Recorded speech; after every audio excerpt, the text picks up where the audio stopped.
Today's video takes you inside the Pentagon, the nerve center for the modern US war machine. And if you want to lead a war machine of your very own, then great news, because today's video is sponsored by Conflict of Nations, a free online strategy game that gathers millions of players worldwide. In Conflict of Nations, you fight up to 64 other players in real-time games that can take weeks to complete. The game is set in the early 21st century and features modern-day weapons and technology. Your objective is simple. Take over the world, define your own strategy, build powerful armies by combining dozens of different types of infantry, tanks, and planes, and fight for world domination in a challenging PvP environment. If real-time modern warfare sounds like your kind of game, you can join a huge community of millions of players both in the game and on Discord, and you can use your diplomatic skills to forge alliances with other players. Everything is optimized for cross-platform gaming, play with the same accounts on both PC and mobile. So if this sounds like your kind of game, you can click the link in the description below to jump into a game of Conflict of Nations. And as a special bonus, you guys will also receive a special gift. You'll get 13,000 gold and a month of premium for free. So click the link in the description below, choose a country, and fight your way to victory in epic real-time battles. See you on the battlefield.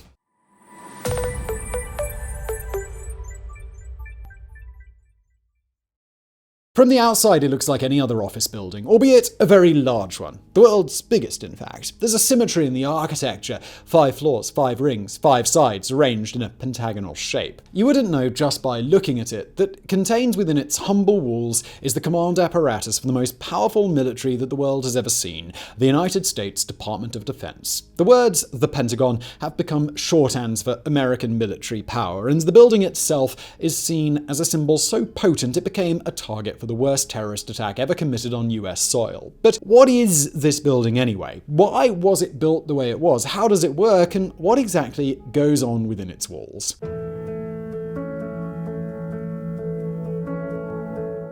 During the First World War, the War Department, at the time a cabinet department responsible for the US Army, experienced an unprecedented level of growth to meet the demands of the war effort. The department quickly ran out of space in their headquarters building, known as the State War Navy Building, because it housed all 3 government departments, and temporary buildings were put up all over Washington, D.C. Manpower didn't shrink after the war ended, and in fact, both the War Department and the Navy Department continued to expand in the 1920s and 1930s, running out of office space even in the temporary buildings that were put up 20 years before. A new building was needed, one large enough to accommodate the needs of a growing military infrastructure, commensurate with how important the United States was becoming on the world stage. A building site was chosen across the Potomac River in Arlington County, Virginia, not far from Arlington National Cemetery. The original land site chosen was in the shape of a pentagon, so the building was designed to fit within the boundaries. However, a new site was eventually settled on that did not have such space constraints, but President Franklin Roosevelt liked the pentagonal design because it reminded him of old-style star-shaped fortifications from the 18th and 19th centuries. Ground was broken on the building in September 1941, and the speed of construction was ramped up after the US entered World War I following the attack on Pearl Harbor in December. Steel was in short supply, being needed to make weapons for the war effort, so construction was done using reinforced concrete, with over 650,000 tons of sand being dredged up from the nearby river to mix with the cement. The steel shortage also explains why ramps were built instead of elevators throughout the building. The local contractors ensured that the new construction complied with Virginia's segregation laws, building identical bathrooms next to each other that were supposed to be separate facilities for white and black employees. However, when President Roosevelt toured the site in 1942, he was unimpressed and ordered the whites-only signs be taken down. When the governor of Virginia complained to the president about this, he replied that although the Pentagon was in Virginia, it was federal property and was to be staffed by federal employees and not beholden to Virginia law. Roosevelt got his way, and for 20 years the Pentagon was the only building in Virginia where segregation laws were not enforced. The unique twin bathrooms remained, but have been used by everyone since they were built.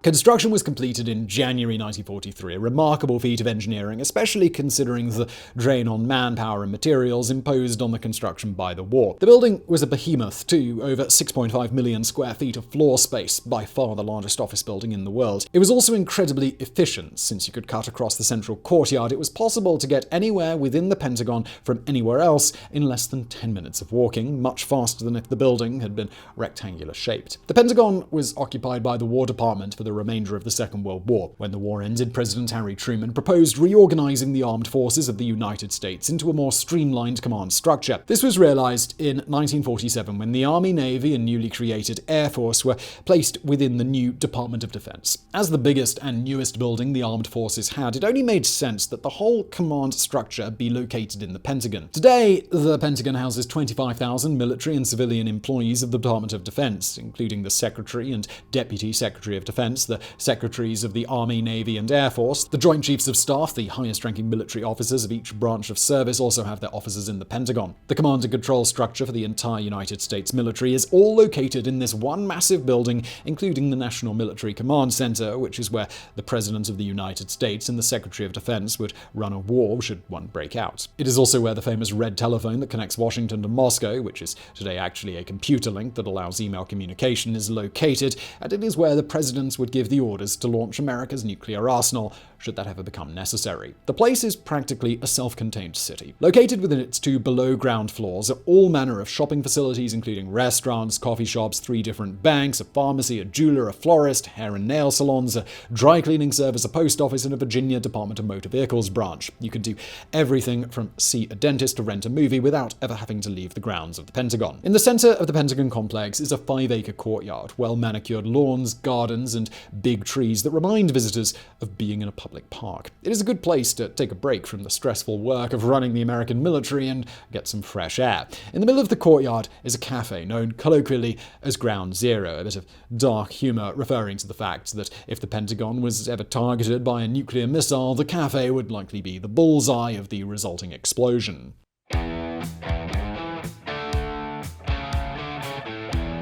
By the time of the Vietnam War, the Pentagon was already being viewed as more than just an office building. It was seen as a symbol of American military power, both at home and abroad, and because of the important role it played in organizing and overseeing the conflict in Southeast Asia, it was a natural target for protesters against it. On October 21, 1967, a large anti-war demonstration saw 100,000 people pack the National Mall around the Lincoln Memorial to hear speeches by luminaries including Dr. Benjamin Spock and civil rights activist and future Georgia Congressman John Lewis. This crowd was then led on a protest march across the river to the steps of the Pentagon. The crowd is believed to have been numbered somewhere between 35 and 50,000. They were stopped by a human barricade of soldiers from the famed 82nd Airborne Division who held the protesters back at bayonet point. These protesters were the original flower children and trying to demonstrate their commitment to peace by sticking flowers inside the barrels of the soldiers' guns. Some protesters attempted to break through to get inside the building, and the whole thing threatened to devolve into a riot. Soldiers and US Marshals deployed tear gas, and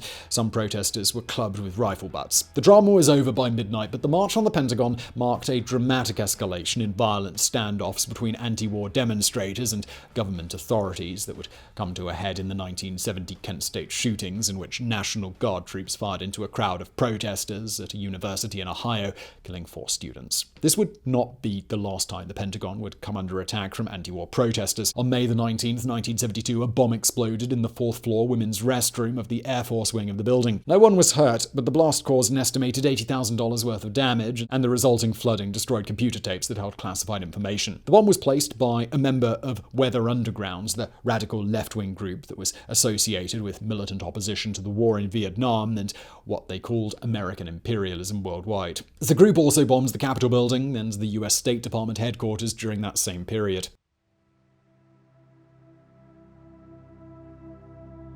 By the 1990s, the Pentagon was beginning to show its age. In the 50 years that had passed since its construction, the way business was done had been completely transformed by new technology. The building predated the advent of personal computers, fax machines, and video teleconferencing, and had originally been designed with only one analog telephone for every 3 employees. As time went on, the occupants of the various offices simply added whatever new technology they needed to do their jobs on top of the existing systems, creating an unplanned hodgepodge of internal infrastructure that simply wasn't sustainable. The building itself was also out of date. The building had been designed with air conditioning and had been constructed with multiple dangerous materials, including asbestos that has since been banned. The office space had become cramped and inefficient. Plumbing and electrical systems were out of date and not in compliance with modern fire code, and the building needed both elevators and escalators installed to facilitate ease of movement throughout the massive building. What was needed was an almost complete redesign of the internal internal structure of the building without touching the exterior walls. The Pentagon renovation project, PenRen, began in 1998 with one side of the building, or wedge, being completely cleared out, staff being moved to temporary office space located off-site, and the entire vacated section being gutted and remodeled. Following the completion of Wedge 1, the PenRen project would systematically move around the building, renovating each wedge in turn until completed. The entire remodel was expected to take 15 years to complete, but an unexpected event would throw the entire schedule into disarray and call into question the future of the Pentagon itself.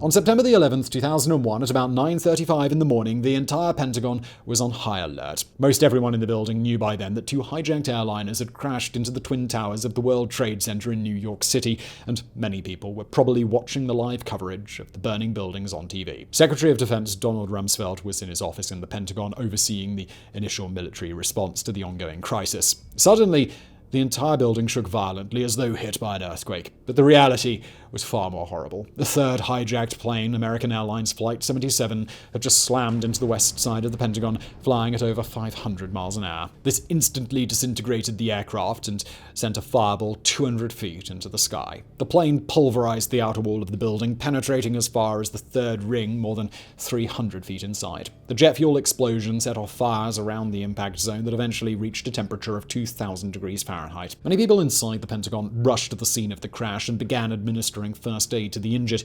They were soon joined by an army of firefighters from Arlington, Alexandria, and Washington, D.C., who worked tirelessly to battle the ongoing blaze and search the rubble for survivors. The reinforced structure posed a problem for firefighters. Wood used to support the roof was burning, spreading along either side of the place where the plane had hit, and firefighters were unable to get to it. They eventually resorted to making fire breaks, purposefully destroying sections of the Pentagon to stop the further spread of the fire. Less than an hour after impact, first responders were forced to evacuate the building when a huge section of the upper floors collapsed, creating a hole in the building 95 feet wide and 50 feet deep. Even while the fires were still raging, Secretary Rumsfeld was continuing to work in his Pentagon office. When it was suggested that operations be moved off-site, Rumsfeld refused and, in an evening press briefing, claimed that the Pentagon was still functioning. In fact, most workers in non-damaged sections of the buildings returned to work as usual the next day. A total of 189 people were killed in the crash and fires at the Pentagon. The 64 people on board the plane, including 5 hijackers, never stood a chance. They were killed instantly, their bodies found in small fragments,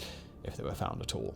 A further 125 people within the Pentagon were killed, 70 civilians and 55 members of the military. Military personnel killed or injured in the attack were considered to be casualties of war and were awarded the Purple Heart Medal, just as they would have been if they'd been in combat. The dead included Lieutenant Timothy Maude, the U.S. Army's Deputy Chief of Staff Personnel, who was the highest-ranking military officer killed in action since World War II. The death toll might have been much higher, but for the fact that the plane happened to strike the one section of the Pentagon that had already mostly been renovated by the PenRen project. The renovations included enhanced fire suppression systems and steel reinforcement to the internal structure of the building to withstand bomb blasts, which prevented an instantaneous collapse of the upper floors of the damaged section and gave workers enough time to evacuate. The newly installed blast-resistant windows held up during the impact, and they didn't shatter, preventing injuries from flying glass as seen in the bombings in Oklahoma City and Nairobi. Because the renovations were still ongoing, only 800 people were in the section of the Pentagon at the time, far less than the 4,500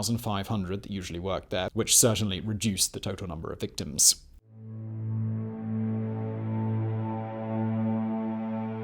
It was initially estimated that it would take 3 years to rebuild the damaged section of the Pentagon. The contractors already hired to do the renovation work were given the additional job of repairing the damage to the building, which was called Project Phoenix. The contractors went to work with what was described as patriotic fervor, with the goal of having the damage completely repaired and reopened to employees by the first anniversary of the attack. Workers completely demolished the damaged portions of the outer structure and replaced them with identical materials so that there would be no visible seam in the building to scar it. All the new features so recently installed in the renovation were replicated. Project Phoenix finished ahead of schedule, reopening for business only 11 months after the plane struck the building. The disaster also gave the PenRen project additional ideas for improvement. Metro and bus terminals were moved further away from the Pentagon as a security measure, and nearby roads were diverted in an arc around the building so that it wouldn't be possible for a car or truck bomb to get close to it. A new shipping and receiving center was built to provide a secure place for deliveries to the Pentagon, again with the goal of not allowing allowing vehicles to get too close to the structure. An outdoor Pentagon memorial was dedicated on the 7th anniversary of the attack in 2008 with 184 benches, each engraved with the name of a victim on it. Penryn was completed in 2010, 4 years ahead of schedule, even allowing for the extra time needed to rebuild the wrecked section from the attack. The Pentagon is now considered completely up to modern standards for an office building while still maintaining its place on the National Register of Historic Places with its historic facade. In addition to the structural improvements, a new gym and library were also built to better serve the employees that work in the building every day. Tours of the building have been offered to visitors in the past, though these have been suspended due to the COVID-19 pandemic. The Pentagon continues to remain a lightning rod for controversy and dissent. It is common in military parlance to refer to decisions and instructions made by senior military officials as coming from the Pentagon, just as an order from the president is said to have come from the White House. In this way,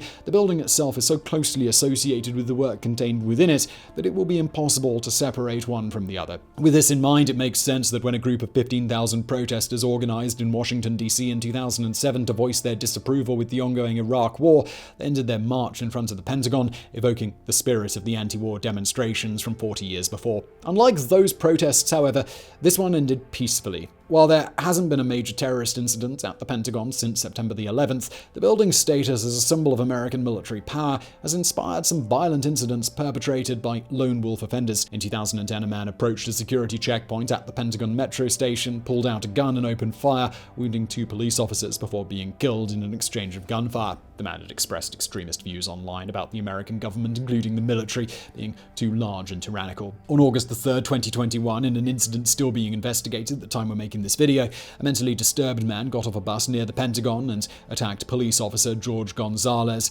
fatally stabbing him before being shot to death by other officers. Gonzalez is one of 2 Pentagon police officers to be killed in the line of duty. In the 80 years since the Pentagon was built, it has gone from being a mere office building to something more. The nerve center of the entire United States military is run out of this unique 5-sided building. In fact, in a major crisis such as a war, all the essential functions of government can be conducted there. But it is perhaps more important as a symbol of the power and might of the US defense apparatus, just as the World Trade Center was a symbol of American commerce. Being such a symbol makes it vulnerable to another attack, but it is believed that with the lessons learned from September the 11th, that a similar tragedy won't happen again, and the Pentagon will continue to be a home base for the Department of Defense for decades to come, America's modern military fortress.